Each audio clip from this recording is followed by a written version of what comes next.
ഹരേ രാമ രാമ രാമ ഹരേ ഹരേ, ഹരേ കൃഷ്ണ കൃഷ്ണ കൃഷ്ണ ഹരേ ഹരേ.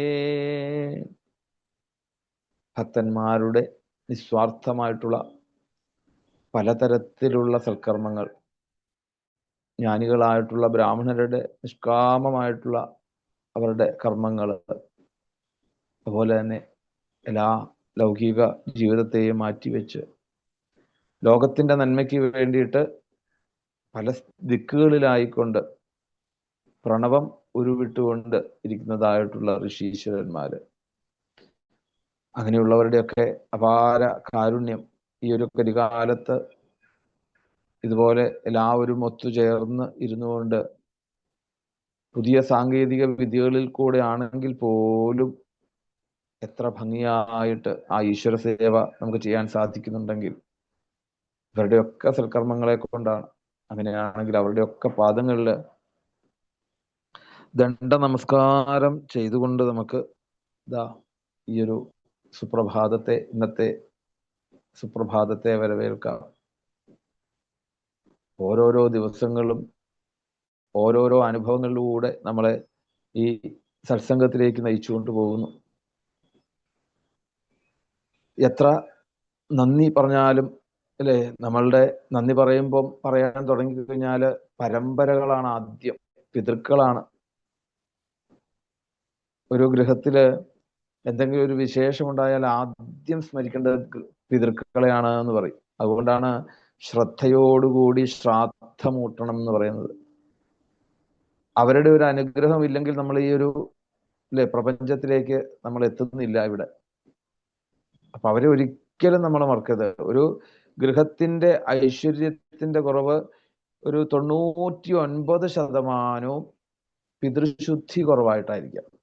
ഇതെപ്പോഴും നമ്മൾ ചിന്തിക്കേണ്ടതാണ്. ശരിക്ക് ഈ നാമജപം പോലും പിതൃശുദ്ധിക്കാണ് എന്ന് പറയാറുണ്ട്.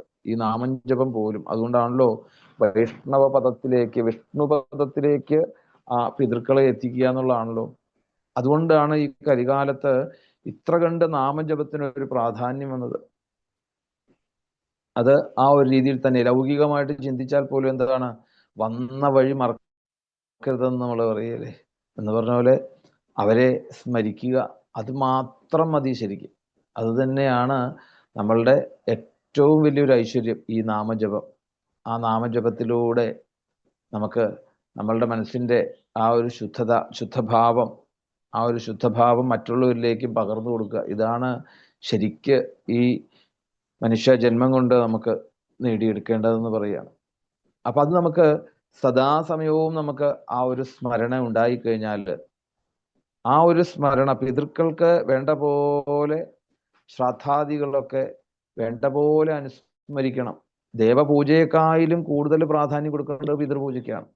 അപ്പൊ ഞങ്ങളൊക്കെ ബലിയിടുന്ന ദിവസം രാവിലെ പൂജയുണ്ടെങ്കിൽ രാവിലെ പൂജ കഴിഞ്ഞിട്ട് വേണം ബലി കഴിഞ്ഞാൽ പിന്നെ വേറെ ഒരു കർമ്മം ചെയ്യാൻ പറ്റില്ല. അതെന്ന് പറഞ്ഞാൽ അത് എന്താണ്, അതിന്റെ പതിത്വം അല്ല പറയുന്നത്. കാരണം എന്താണ്, മഹൽ കർമ്മം ചെയ്തിട്ട് വേറെണ്ണം ചെയ്യുമ്പോൾ ഇത് ചെറുതാവും. അതുകൊണ്ട് ബലി അവസാനം ഇടാവുള്ളൂ. പൂജ കഴിഞ്ഞ് വന്നാൽ പിന്നെ ഒന്നുകൂടെ കുളിക്കണം. ആ ശുദ്ധത്തിലും പറ്റില്ല. പൂജയുടെ ദേവന്മാരെ പൂജിക്കുന്ന ശുദ്ധം പോലും പോരാന്നർത്ഥം. അപ്പൊ നമ്മൾ ആലോചിച്ച് നോക്കൂ, നമ്മളുടെ ആചാര്യന്മാര് ആ പിതൃക്കൾക്ക് കൊടുത്തിട്ടുള്ള ആ ഒരു മഹനീയമായിട്ടുള്ള ഒരു സ്ഥാനം ഇന്ന് ദിക്കുകളിൽ മുഴുവൻ എല്ലായിടങ്ങളിലും ഈ ഒരു സ്മരണ കുറയുന്നുണ്ടോ എന്ന് സംശയമുണ്ട്. ചിലരൊക്കെ ചോദിക്കും, തിരുമേനി ബലിയിടലൊന്നും ഇപ്പൊ നടക്കുന്നില്ല, അമ്പലത്തിൽ കൊണ്ടുപോയി നമസ്കാരം കൊടുത്താൽ പോരെ, 10 രൂപ കൊടുത്താൽ കഴിഞ്ഞു. ആ 10 രൂപ കൊടുത്താൽ കഴിയുന്നതാണോ നമ്മുടെ പിതൃക്കളോടുള്ള ഒരു ബന്ധം? നമ്മൾ ഇന്ന് ഈ ഭൂമിയിൽ ജീവിച്ചിരിക്കാൻ കാരണം ആരാണ്? ഈ പിതൃക്കളല്ലേ. ആ ഒരു പിതൃസ്മരണ അത് മാത്രം മതി, വേറെ ഒന്നും വേണ്ട. അത് മാത്രം മതി, അവര് നയിച്ചോളും നമ്മളെ, യാതൊരു സംശയവുമില്ല. അപ്പൊ അതിനൊരു പ്രാധാന്യം ഒരു ഗൃഹസ്ഥനായിട്ടിരിക്കുന്നിടത്തോളം കാലം നമുക്ക് ആ 15-ാമത്തെ അധ്യായത്തില് കാണാൻ സാധിക്കും. അവിടെ പൊതു നിയമങ്ങൾ പറയുന്നുണ്ട്. സപ്തമസ്കന്ധത്തിലെ 15-ാമത്തെ അധ്യായത്തിൽ വർണ്ണാശ്രമ ധർമ്മങ്ങളില് പലതരത്തിലുള്ള കടങ്ങൾ നമുക്കുണ്ട്. ആ കടങ്ങളിൽ ഒരു പ്രധാന കടമാണ് പിതൃകടം. അത് ഈ ശ്രാദ്ധത്തിലൂടെ മാത്രമേ സാധിക്കുകയുള്ളൂ. ശ്രാദ്ധം ഊട്ടുക എന്ന് പറയുന്നത് വർഷത്തിലൊന്ന്, മാസത്തിലൊന്ന് എന്നൊക്കെ ചെയ്യുന്ന ചില രീതിയുണ്ട്. വർഷത്തിലൊന്നാണ് ശരിക്ക് അവരുടെ ഒരു ദിവസം, അല്ലെ? ഒരു വർഷമാണ് അവരുടെ ഒരു ദിവസം. അതുകൊണ്ട് നിത്യം എന്നുള്ള രീതിയിൽ ഓരോ വർഷവും നമ്മൾ ചെയ്യുക. വർഷത്തിൽ ആ ഒരു ദിവസമെങ്കിലും നമുക്ക് ഒന്ന് അതിനു വേണ്ടിയിട്ട് മെനക്കെടാൻ നമ്മൾ തയ്യാറാവണം എന്ന് പറയാം. അതിന് എത്ര കണ്ട് പവിത്രതയോടുകൂടി നമുക്ക് ചെയ്യാൻ സാധിക്കുമോ? ഇപ്പം തൃപ്പൂണിത്തുറയില് ഒരു വലിയൊരു ഒരു അനുഭവം തോന്നിയ ഒരു കഥ പറയുകയാണ്. തൃപ്പൂണിത്തുറയില് അന്യോന്യം എന്ന് പറഞ്ഞ ഒരു സംഘടനയുണ്ട്. അന്യോന്യം, അതായത് ആ കണ്ണംകുളങ്ങര അമ്പലത്തിന്റെ അടുത്താണ്. ആ കുളത്തിന്റെ തീരത്തായിക്കൊണ്ട് ഒരു കെട്ടിടം. എന്തിനു വേണ്ടിയിട്ടാണ്? ഈ ശ്രാദ്ധം ചെയ്യുവാൻ വേണ്ടിയിട്ട് മാത്രം. അതിന് ഒരു പണിക്കം, ഒരു അപ്പു നമ്പൂതിരി, അദ്ദേഹം ഇപ്പോഴും ഉണ്ട്, ജീവിച്ചിരിപ്പുണ്ട്. അദ്ദേഹം FACയിലൊക്കെ ജോലി ചെയ്താണ്. ജോലിക്ക് ശേഷം അദ്ദേഹം സ്വയം ഇരുന്നിങ്ങനെ ആലോചിക്കുകയായിരുന്നു, ഇതിനെന്താ ഒരു വഴി? ജനങ്ങൾക്കെല്ലാം ശ്രാദ്ധത്തിന് ഒരു പ്രാധാന്യം കൊടുക്കാൻ എന്താ ഒരു വഴി എന്ന് ആലോചിച്ച് അത് ഊട്ടുവാൻ വേണ്ടിയിട്ട് അദ്ദേഹത്തിന്റെ സ്വയം ആശയം അത് പ്രാവർത്തികമാക്കിയത്. ഇന്ന് ആ തൃപ്പൂണിത്തുറയിലുള്ള എത്രയോ ധാരാളം കാരണം അവിടെയൊക്കെ എല്ലാവരും ഫ്ലാറ്റുകളിലാണ് ജീവിക്കുന്നത്.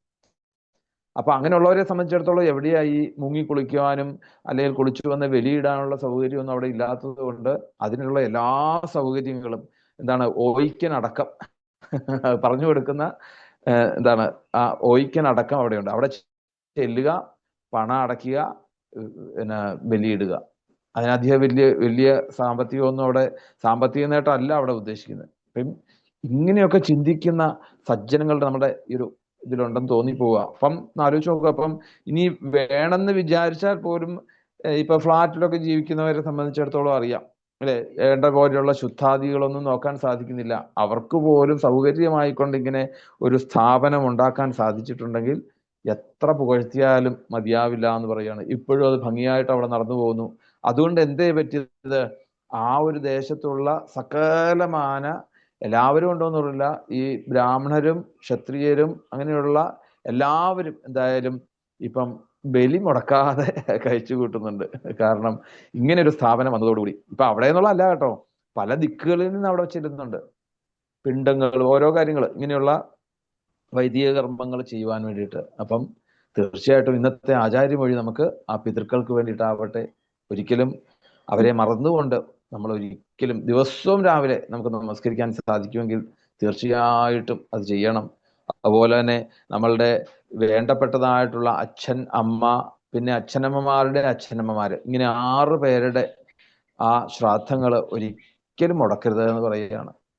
നമുക്ക് എന്തെങ്കിലും ആശൂലം വരിക അല്ലെങ്കിൽ അശുദ്ധി വരുന്ന സമയത്ത്, പല വാലായ്മകളൊക്കെ ഉള്ള സമയത്ത് അല്ലാതെ അതിനുശേഷം പിന്നീട് ഇടുക, അല്ലാതെ നമ്മൾ ഒരിക്കലും മറ്റൊന്നിനും വേണ്ടിയിട്ട് നമ്മൾ ഇത് മാറ്റി വെക്കരുതേ എന്നൊരു അപേക്ഷയാണ്. ശരി, ഇതിന് പ്രാധാന്യം കൊടുക്കണം.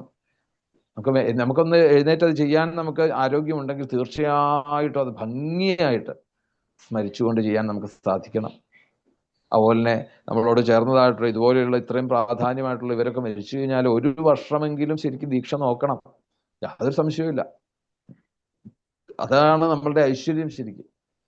എന്തായാലും ആ പിതൃക്കളുടെയൊക്കെ അനുഗ്രഹം നമുക്ക് എല്ലാവർക്കും ഉണ്ടാവട്ടെ. അതുപോലെ തന്നെ എല്ലാവരുടെയും നമുക്ക് സ്നേഹിക്കുവാൻ വേണ്ടിയിട്ടുള്ള ഒരു ശുദ്ധമായിട്ടുള്ളൊരു ഭാവം എല്ലാവർക്കും ഉണ്ടാവട്ടെ. ലോകത്തിന് ശാന്തി നേരട്ടെ. നമ്മുടെ പതിവ് പോലെ, അല്ലെ, മൃഗങ്ങൾക്ക് വേണ്ടിയിട്ടും സസ്യങ്ങൾക്ക് വേണ്ടിയിട്ടും, പിന്നെയോ ധാരാളം ദുഃഖം അനുഭവിക്കുന്നവര്, അവരെ മറന്നു പോകരുത്. കണ്ണു കാണാൻ മേലാത്തവര്, കാത് കേൾക്കാൻ വയ്യാത്തവര്, സംസാരിക്കാൻ വയ്യാത്തവര്, മാറാരോഗം അനുഭവിച്ചുകൊണ്ട് എങ്ങും പോകാൻ പറ്റാത്തവര്, അല്ലെ, അച്ഛനമ്മമാരുടെ ലാളന കിട്ടാത്ത കുട്ടികള്, കുട്ടികളുടെ ഭക്തി ബഹുമാനങ്ങൾ കിട്ടാത്തതായിട്ടുള്ള അച്ഛനമ്മമാര്, ഇതൊക്കെ കലികാലത്ത് ഇന്ന് എന്താണ്, വിരലിൽ എണ്ണാവുന്ന രീതിയിലുള്ള സ്ഥലത്ത് മാത്രമേ ഇതൊക്കെ കാണുള്ളൂ. അതുകൊണ്ടാണ് ഇതൊക്കെ എടുത്ത് നമ്മൾ പറയേണ്ടി വരുന്നത്. അതുകൊണ്ട് എല്ലാവർക്കും ആ ഒരു സന്തോഷം ഉണ്ടാവട്ടെ എന്ന് നമുക്ക് ഭഗവാനോട് പ്രാർത്ഥിക്കാം. എല്ലാവർക്കും ഒരേ ഭാവത്തില്, ഒരേ സ്വരത്തില് ആ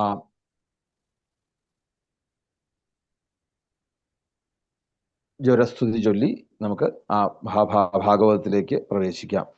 ജ്വര ഉവാചാം നമാമി ത്വാനന്ദശക്തിം പരേശം സർവാത്മാനം കേവലം ജ്ഞപ്തിമാത്രം വിശ്വോൽപത്തിസ്ഥാന സംരോധഹേതും യത്തൽ ബ്രഹ്മലിംഗം പ്രശാന്തം കാലോ ദൈവം കർമ്മ ജീവസ്വഭാവോ ദ്രവ്യം ക്ഷേത്രം പ്രാണാത്മാ വികാര സംഘാതോ ബീജരോഹപ്രവാഹസ്തന്മായേഷ നിഷേധം പ്രപദ്യേ നാനാഭാവേർലീലോപന്യദേവാൻ സാധും ലോകസേതോൻ ബിഭർഷി ഉന്മാർഗാൻ ഹിംസയാ വർത്തമാനാൻ